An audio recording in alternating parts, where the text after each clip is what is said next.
the couple with whom I worked very closely at St Michael's Church in Paris, the chaplain there of the church, a man called Peter Sertin, and his wife Marilyn. They were a tremendous influence.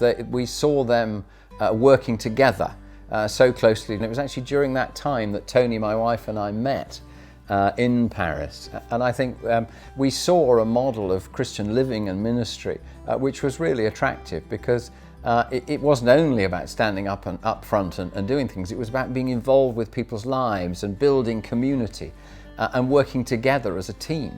And I think that's a model we've carried with us ever since.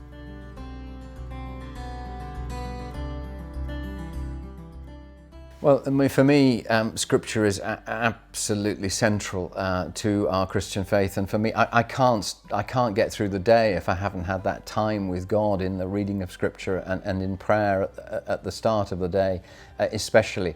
I think different passages of Scripture come alive at different times. Two particularly important for me. One at the moment, in the midst of all the turmoil that we're facing. Jesus says in Matthew's Gospel, "Come to me, all you who labour and are heavy laden, and I will give you rest.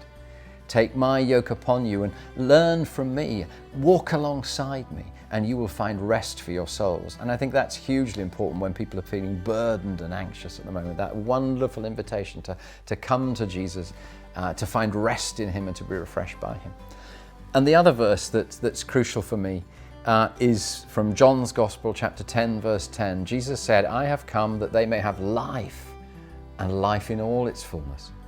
And that's God's purpose and intention for us as human beings, that we should flourish and grow as human beings, that we discover healing for our hearts and souls, that we find his love setting us free to become all that we can be and could be, to serve him in our world, and to be those who can bring his love and care to others, and rooted in that a deep sense of joy and peace, because we have that trust and faith and hope in God. So John 10:10. "I have come that they may have life and have it in all its fullness." That for me is the heart of the gospel.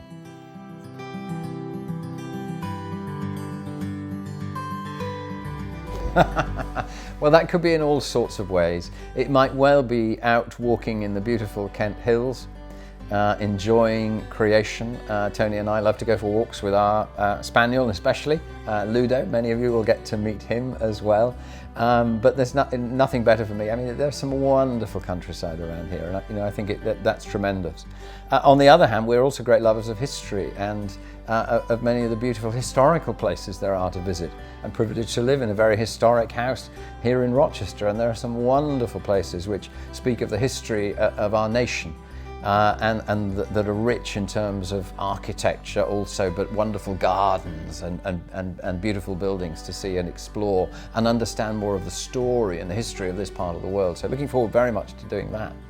And the other thing, well, we love to get together with friends, to get to know people, to sit around the table over good food, maybe enjoy a glass of something together. I didn't live in France for several years for nothing. But that opportunity to get to know people, to build friendships and relationships, we're so grateful for the wonderful welcome we've had already in this wonderful diocese.